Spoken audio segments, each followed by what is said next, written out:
passe la parole à Laurent Duclos. Laurent a une particularité déjà, c'est d'être à la fois chercheur, économiste de formation, sociologue dans beaucoup de ses activités, et aussi un des cadres, des managers de la DGFP, à des postes qui ont évolué, qui ont changé. J'ai consulté le site de la DGFP pour savoir quel était ton dernier poste. J'ai trouvé chef de projet, ingénierie de parcours et stratégie d'accompagnement.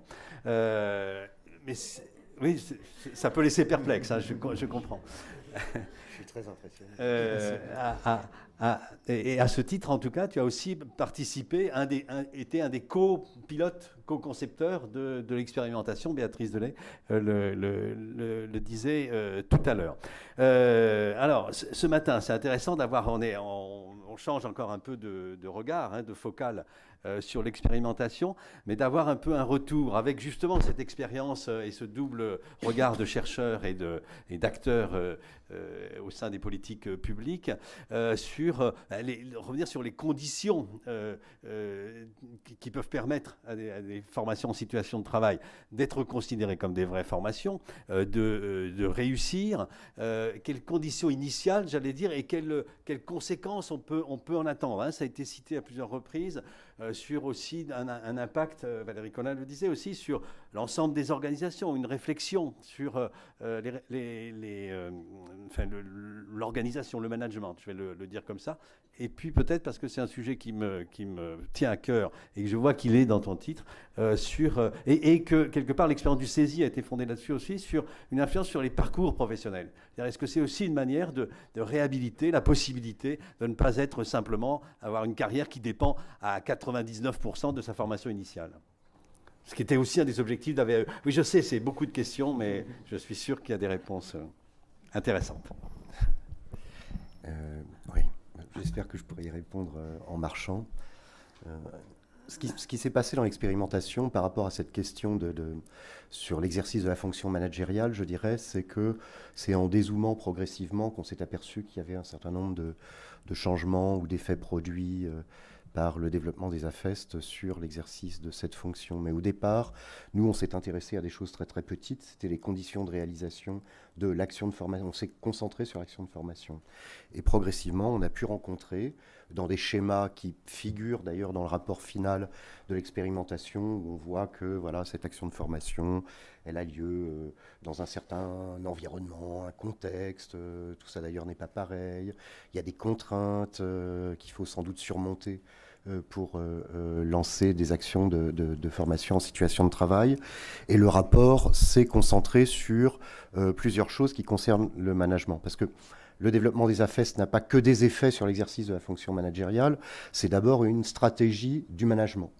Alors ça, on l'a un peu ignoré dans l'expérimentation, parce que quand on fait une expérimentation, on chouchoute un peu les acteurs, les entreprises, on se porte à leur secours, tout le monde est à peu près d'accord, et puis tout le monde regarde tout le monde, quoi. Et donc chacun fait des efforts, je dirais. Mais dans la vraie vie, ça ne va pas être nécessairement comme ça. C'est-à-dire que la question qui était posée à la première table ronde, c'est dans quelle mesure on peut changer d'échelle ou développer les AFEST, etc. Il faut rappeler que cette stratégie du management, il faut que ça s'incorpore à une stratégie du management, et tel n'est pas nécessairement le cas, pour une première raison qui est bien documentée dans les résultats de l'expérimentation, qui est que faire monter des actions de formation en situation de travail, c'est pas forcément pertinent. Voilà, et que évaluer la pertinence de la chose, quand même une nécessité première, et ça c'est un attribut du management de le faire. Et si c'est pertinent, il reste plein d'étapes à franchir, c'est pas forcément faisable. Pour diverses raisons, certaines ont été illustrées par Annelise et Béatrice tout à l'heure. C'est pas faisable, par exemple, pour des raisons de sécurité. Voilà, on peut pas faire jouer un droit à l'erreur dans certains espaces productifs. Alors nous, dans le rapport, on parle de droit à l'essai, parce qu'il y a aussi un problème sur les conditions d'exécution du contrat de travail. C'est cette notion d'erreur, elle est proche de la notion de faute, tout ça. Donc on a voulu s'éloigner de cette question-là pour faire valoir plutôt un droit à l'essai dans le développement des AFEST. Et alors là, bon, il y a un autre obstacle, c'est, je dirais, le style de management. C'est-à-dire si le style de management ne colle pas et les données du management ne collent pas avec l'exercice de ce droit à l'essai et droit à l'erreur qui n'existe pas en droit positif, vraiment, quoi, hein. C'est-à-dire qu'on trouve ça dans l'accord QVT, par exemple. L'article 1 de l'accord QVT fait mention d'un droit à l'erreur. On voit bien que la force normative de cette inscription, quoi, est pas quand même, est discutable.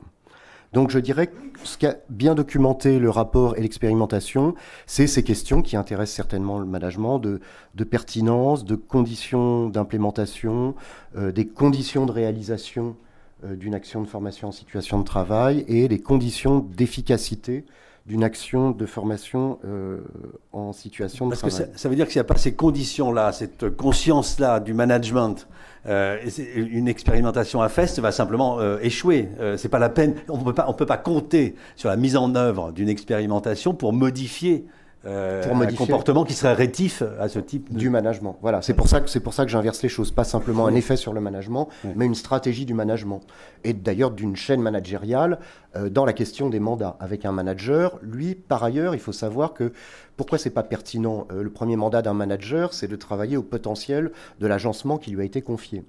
Donc, et il y a plusieurs façons d'accroître ou de maintenir ce potentiel.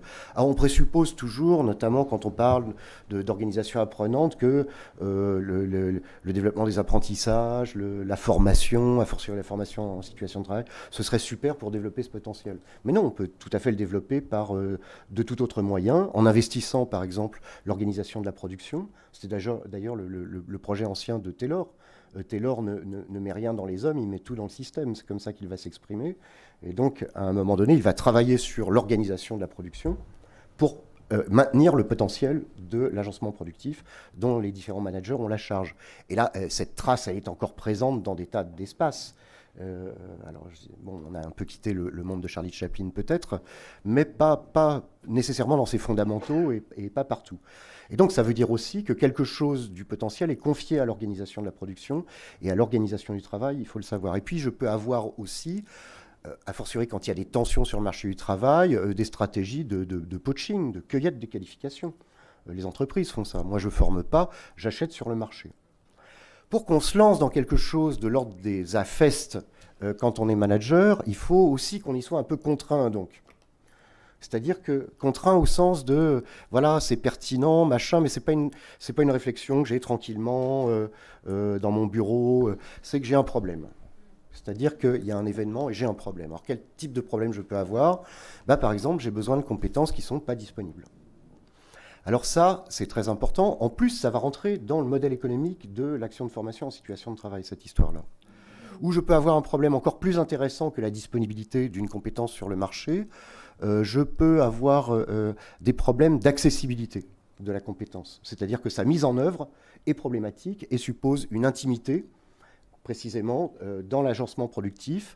Alors là, on voit bien comment les problèmes d'accessibilité peuvent précipiter la solution à FEST ou la rendre plus pertinente qu'une autre. Donc toute la question, c'est aussi une question de coût derrière. C'est quoi les coûts d'acquisition de la compétence ? Et comment on range les AFEST là-dedans ? Alors, il me semble que là, le bénéfice de l'expérimentation, ça a été dit ce matin, je suis pas, en fait, je suis d'accord, mais pas tout à fait d'accord avec ce qui a été dit sur la valeur de l'inscription de la FEST dans la réglementation. Parce que quand même, c'est une inscription qu'un certain nombre d'acteurs nous ont réclamée dès le départ. Et qu'est-ce que change cette inscription ? Alors on dit, c'est pas comme ça qu'on va obtenir un développement des AFES, c'est pas parce que c'est dans le droit, il faut accompagner les acteurs, la pratique, etc. Oui, ça, c'est vrai. Mais cette inscription, à un moment donné, elle définit un objet. Qu'est-ce que c'est qu'une AFEST ? Moi, je ne sais pas, ça peut être plein de choses, on n'est pas tous d'accord d'ailleurs, mais qu'est-ce que c'est qu'une AFEST au sens du décret du 28 décembre 2018 ? Ça, je sais. Et je dirais, c'est-à-dire que maintenant, ce truc qui s'appelle AFEST bénéficie de la garantie extérieure du droit. Si ça bénéficie de la garantie extérieure du droit, ça permet aussi de cadrer les choses. Et ça fait dans l'entreprise un point d'imputation. C'est-à-dire que je fais des calculs maintenant. C'est-à-dire qu'est-ce que je rentre dans mon AFES, qu'est-ce que je rentre pas, comment elle est définie, etc. Et donc, ça veut dire quoi? Ça veut dire qu'avant, c'est pas que les FEST n'existaient pas. Les enquêtes européennes nous disent que, je ne sais pas, 30% à peu près, un peu moins, suivant la taille des entreprises recourent aux formations en situation de travail, aux FEST. Nous, maintenant, on a les actions de formation en situation de travail, c'est-à-dire que ces formations en situation de travail ont été élevées au rang, dans le système français de la formation professionnelle, au rang d'actions de formation, avec toutes conséquences de droit, hein, pour peu que leur mise en œuvre respecte les quelques critères qui sont fixés par décret. Donc un manager, maintenant, il a le bénéfice de ça. Déjà une première mise en forme qu'il va pouvoir s'approprier, il va pouvoir imputer des coûts, il va pouvoir chercher à calculer des rendements. Et on sait que les petites entreprises sont très vigilantes là-dessus, sur les rendements qui sont associés à leur effort ou à leur investissement en termes de formation. Les études du CEREC le montrent bien. Donc il impute ça et il va définir autour de la FES des situations de gestion. Et là, à partir du moment où on en est là, si mon manager est normalement intelligent, eh bien, il va s'interroger sur tous les chapitres qu'on a ouverts dans l'expérimentation. Conditions de réalisation, est-ce que la façon dont on est organisé peut faire jouer un droit à l'erreur? Béatrice parlait tout à l'heure des pots de crocodile. Ça coûte une blinde, ce truc-là, comme dit l'autre, hein, les pots de crocodile. Et donc, non, le droit à l'essai ou à l'erreur, on ne peut pas le faire fonctionner sur tous les matériaux, dans toutes les conditions, etc. Le crocodile, lui, n'a eu aucune chance d'expérimenter. C'était Oui. définitif. Oui. C'est un autre sujet. D'accord. Le crocodile, c'est fini pour lui. Non, pardon, Laurent. Ouais, non, tu m'as complètement troublé. Il me semble que cette question-là qu'on a assez peu abordée pour le coup dans le rapport était la question de la calculabilité, qui est une question... la réglementation apporte quand même un élément de calculabilité. On l'a vu aussi d'ailleurs, pas simplement pour ce qui se passe dans l'entreprise, mais dans le système en général. L'attitude qui a été l'attitude des OPCA volontaires dans l'XP qui nous ont accompagnés au début et à la fin, n'était pas la même. C'est-à-dire qu'on sentait bien que dans leur esprit, les choses étaient aussi plus calculables. Alors, ce n'est pas le même calcul que dans l'entreprise, mais quand même, c'est quelque chose qui compte énormément. Le gros problème, la difficulté, et je vais terminer là-dessus, il me semble, c'est que on le voit bien sur la question des conditions de travail aussi. Annelise a pu le pointer. Structurer une AFES, c'est changer quelque chose dans l'organisation du travail. Il faut qu'elle existe, l'organisation du travail. Or, aujourd'hui, vous savez, bon, ça peut être le registre d'un Pierre-Yves Gomez, par exemple, sur le travail invisible, la disparition du travail. Le travail, il disparaît aussi parce que quelque chose n'est plus une attention privilégiée du management. Et peut-être que c'est l'organisation du travail. L'organisation de l'entreprise, oui, ça marche. Mais après, vous avez des tas de systèmes qui transpercent l'entreprise, comme ça, qui vont directement sur la tâche et sur l'opérateur, si je puis dire, voilà, qui doit rendre des comptes avec des indicateurs. Mais l'organisation du travail était une cible délibérée du management pour le meilleur et sans doute pour le pire dans le taylorisme. Et aujourd'hui, c'est peut-être un objet, l'organisation du travail, un peu dépeuplé. Donc l'un des avantages de la FEST, on l'a vu dans l'expérimentation, c'était, d'ailleurs, vous l'illustriez tout de suite, c'était de ramener des éléments où tout d'un coup on va recomposer l'image d'une organisation du travail, mais pour rendre possible ce qu'on va mettre dedans, voilà, qui est une AFEST, qui va être une espèce de détour, mais dans un truc qu'on reconstruit. Voilà. Et ça peut avoir des vertus. Annelise l'a un petit peu dit tout à l'heure. C'est-à-dire que si ça permet de réinvestir et de redécrire l'organisation du travail, ça permet aussi de rendre le travail tout simplement moins invisible, de créer un nouvel accord entre les activités des uns et des autres, et en définitive de changer les représentations que les uns et les autres ont les uns sur les autres. Le manager sur ses équipes, et on l'a vu dans l'expérimentation, c'était très sensible aussi, les équipes sur le manager. Pour renouer avec quelque chose, parce que quand on fait ça, on refait le tour de la communauté de travail et on la fonde d'un certain point de vue. Hein. Et il me semble que le bénéfice de cette opération est celui-là. Là, alors, est-ce que c'est calculable cette histoire-là? Sans doute moins que mon histoire de tout à l'heure. Mais en tous les cas, on voit bien quel genre de bénéfice ou d'outcome, on pourrait dire, quoi, de retombée très importante on peut avoir du fait d'avoir pu parcourir l'ensemble de ce processus. C'est pas simplement les modalités de formation qui sont plurielles, hein, comme on l'a dit ce matin. Ce que je comprends, c'est que le modèle séparatiste est très adapté, très cohérent, très lié au taylorisme. Et qu'une organisation à dominante tayloriste, aucune organisation n'est purement tayloriste ou pas, mais une organisation dominée par la métaphysique du taylorisme, je vais le dire comme ça, finalement, se trouve très très bien d'avoir des gens qui ont été formés dans un modèle séparatiste. Alors que si on pense qu'effectivement il y a en continu un travail d'organisation, et non pas des schémas d'organisation à écrire, soi-disant scientifiques, s'il y a un travail d'organisation, et ce travail d'organisation étant une grande partie à charge des managers, donc on retombe bien sur les sujets de l'ODC, alors des formations de type FEST, formation situation de travail, ou alternance, ce qui a été décrit par le CESI ou d'autres formations de ce type-là, seraient cohérents. Mais c'est d'abord un choix d'organisation, un choix de type d'organisation. Je comprends bien. Oui, c'est ça. Alors, de taylorisme, le truc, Taylor, dans ses principes, on voit bien, il a un objectif stratégique, c'est que l'ouvrier, bon, moins il emporte de qualités qui sont extérieures à l'usine dans l'usine, mieux ça vaut. Il le dit, hein, tout à fait franchement. Ce que doit comprendre l'ouvrier, c'est la notion de tâche. Il doit comprendre ce que c'est que la tâche qu'on lui demande. Et après, il y a des ingénieurs des méthodes qui les découpent. Pourquoi a été introduit ce truc de la compétence précisément pour rompre avec ça, hein, un certain point de vue. C'est-à-dire que c'était ta question du parcours tout à l'heure, voilà, pour introduire une espèce de flexibilité.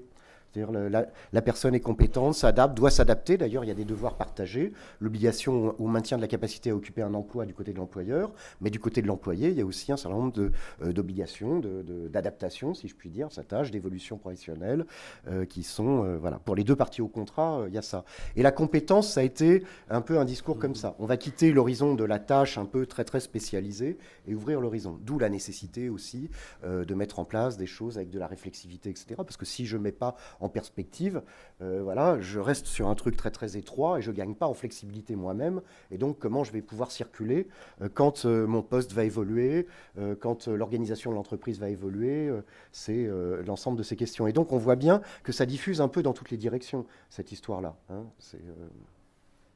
D'accord. Non, merci, c'est très clair. Merci beaucoup d'avoir effectivement pris un peu de recul et d'avoir posé cette question des organisations, pas seulement de l'activité, effectivement, mais des organisations dans lesquelles ces activités se déroulent.